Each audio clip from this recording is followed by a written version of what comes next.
prensa, de humor, hasta la Segunda Guerra Mundial más o menos. En 1930 aparece Blondie, que sería esta serie aquí. Blondie es este personaje femenino, es lo que se llamaba una flapper, que era una chica así como un poco más echada para adelante, que rompía un poco las normas y que flirteaba así con varios novios. Entonces tenía un pretendiente que era un millonario, un hijo de millonarios, que era Duckwood, que era este señor. Y tienen una relación, porque es un poco difícil, porque los padres de él no quieren que se casen. Al final él se puso en el año 33 en huelga de hambre. Estuvo un mes allí que no comía, la gente allí angustiada leyendo el periódico, ya lleva 4 días sin comer, ya lleva 5 días sin comer, ya lleva 30 días sin comer, este se va a morir. Y al final los padres ceden y se casan, lo desheredan y se tiene que poner a trabajar. La serie cambia radicalmente, entonces ya deja de estar tan centrada en Blondie para estar más centrada en un ambiente familiar, ¿no? Se casan en el año 33, en el año 34 tienen un hijo. Había anticonceptivos, se ve. Y la serie es familiar totalmente, ¿no? Él empieza a trabajar en una oficina, llega tarde, tiene discusiones con el jefe, este tipo de cosas. ¿Qué pasa? Que en el año 37, que es precisamente el año de esa tira, Chick Young tenía un hijo que murió. Entonces a él le entró en una depresión y le era resultado muy difícil hacer chistes sobre una familia con un niño pequeño, etcétera, etcétera. Por lo que empezó a recurrir cada vez más a ayudantes, siendo el más importante Jim Raymond, el hermano del más conocido Alan Raymond. Esto sería el topper de la serie, que sería una serie en plan pantomima, que demuestra un estilo bastante diferente de dibujo.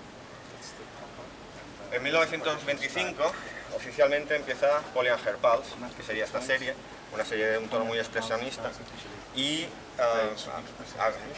en 1911 ya había como precursores de la serie a cargo de Cliff Sterrett, que se llamaba Polly, Positive Polly, etcétera, etcétera, pero oficialmente empieza en el año 25 y acaba en el 58. Había tira y había tiras y páginas dominicales. En el año 36 deja de hacer las tiras, las hace Paul Funk. Y él sigue únicamente con la página dominical. La página dominical siempre fue obra de Sterrett y de hecho nunca tuvo ayudantes porque nunca fue una serie muy popular y esto repercutía en que no tuviera dinero para poder pagar a un ayudante. Otra serie de esta época, poco conocida pero bastante interesante, sería Toots and Casper, que sería esta de aquí, con el topper de It's Papa Who Pays. Es una serie que seguía un poco el tono del Bringing Up Father, más centrada una pareja, tienen un hijo que no creció en 30 años y un tono muy costumbrista, muy de explicar las relaciones con los vecinos, etcétera, etcétera. Y Murphy hizo una cosa que luego muchos imitaron, que era poner unos pequeños sellos de los personajes, etcétera, etcétera, que la gente recortaba y coleccionaba y tal. Esto lo empezaron a hacer después de muchísimas series, seguro que lo habréis visto en reediciones del Príncipe Valiente o Flash Gordon o cualquiera de esos. Y esto hizo que el sindicato le diera un bonus por la idea, porque esto le ayudó después a vender otras series, otros periódicos y tal. Vale. Elsie Segar se pronuncia igual que Segar, por eso siempre firmaba con un puro. Tiene dos series más o menos importantes. Una serie Thimble Theater, que lo contrataron para intentar suplir una serie que había desaparecido del sindicato y tal. Y en 1919, pero no sería hasta 1929 que aparece Popeye. Entonces Popeye desbanca prácticamente todos los personajes que había, con la excepción igual de Olivia, y se convierte en un personaje extremadamente popular. Empiezan a hacer dibujos animados, que aún lo hacen más popular, aparecen libros. El tema de los dibujos animados hace que la gente empiece a comer espinacas durante la Gran Depresión de forma masiva. Y la lástima es que un tipo con tantísimo talento tuviera tan poco tiempo para saborearlo, porque el año 38 murió. Tuvo un cáncer galopante y murió. En las páginas dominicales había este topper, Sapo. Sapo nació como una tira diaria que duró muy pocos años, 5 años, una cosa así, que empezó llamándose The 5:15, que explicaba los problemas de un tipo que intentaba coger el tren a las 5:15 y siempre lo perdía y tenía problemas y tal. La cosa fue elaborándose más, fue convertido en una tira familiar que al final lo dejó. Y cuando la recuperó, recuperaba a Sapo, recuperaba a su mujer e incorporaba un inquilino de la casa que era un científico loco, el profesor Kakumen, creo que lo han llamado alguna vez aquí en España, que se dedicaba a hacer inventos extraños, y esto, claro, metía elementos fantásticos y hacía una serie que sintonizaba bastante bien con muchos de los elementos que había en Popeye. Cuando muere en el 38 Segar, le sucede Bela Zavoli en la serie Popeye, y aquí podemos ver una cosa que ya empieza a ponerse de moda y que lo veremos más tarde. Los periódicos intentan hacer formatos que les sirvan para poderlos vender en diferentes formatos. Es decir, tenemos esta página que se puede publicar así. Tenemos aquí 16 viñetas, maravillosas. Pero esta primera viñeta, como pone por aquí, se puede eliminar. Y entonces puedes publicarlo a toda página como 5 tiras de 3 viñetas. Entonces, esto ya empieza a dificultar a veces al autor la forma de narrar, porque tiene que pensar qué es lo que quiere contar y qué elementos superfluos puede ir poniendo por ahí en medio para después quitar y tal. Pero luego se seguía como si fuera una serie, quiero decir, para seguir la narración, no, te la cortaban diariamente. Sí, te cortaban esta viñeta y tú te puedes leer esta historia perfectamente sin esta primera viñeta. Pero de 3 en 3 te la puedes leer sin problema, la puedes seguir. 3, pero en lugar de así. Lo montaban de diferentes formatos, luego hay más ejemplos, ya lo veremos.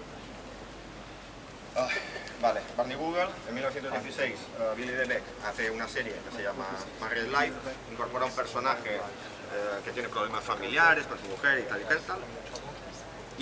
pero en 1919 relanza un poco la serie, le cambia el nombre, le llama Barney Google y cuenta los problemas de este hombre, pero sobre todo en temas deportivos, ¿no? A él le interesaba mucho el rollo deportivo, entonces él tenía un caballo que era un desastre, lo metía a participar en carreras, la gente se enganchaba a ver si ganaba o no ganaba la carrera, etcétera, etcétera.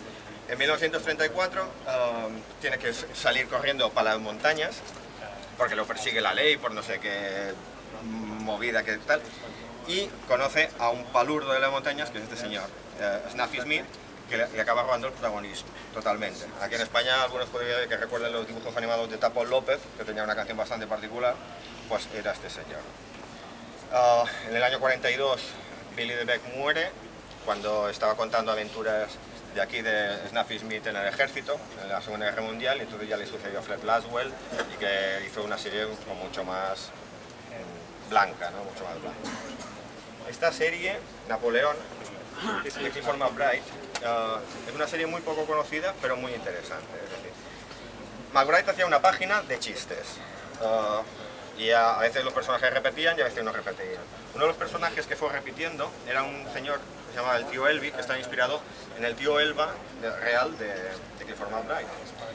El tío real tenía un San Bernardo enorme y él decidió hacer una historia en que se encontraba un perro enorme y le montaba desastres y tal. Entonces, Elba, la isla de Elba, Napoleón. Entonces, en el año 32, bueno, empezó a hacer varios chistes sobre el perro y tal, y la gente le empezó a hacer gracia, y en el año 32 empieza oficialmente la serie de Napoleón, que duró hasta los años 50 y que fue muy, muy popular. Sacaron muchísimos recopilatorios en su momento y ahora es una serie que prácticamente nadie conoce. Las páginas dominicales empezaron en el año 33, 3 meses antes de esta página en concreto, y normalmente eran anécdotas autoconclusivas, muy blancas, donde el perro en una gran viñeta, a veces de formas un poco extrañas, montaba un gran desastre, o sea, entraba, tiraba 40.000 botes de pintura, cosas de este estilo.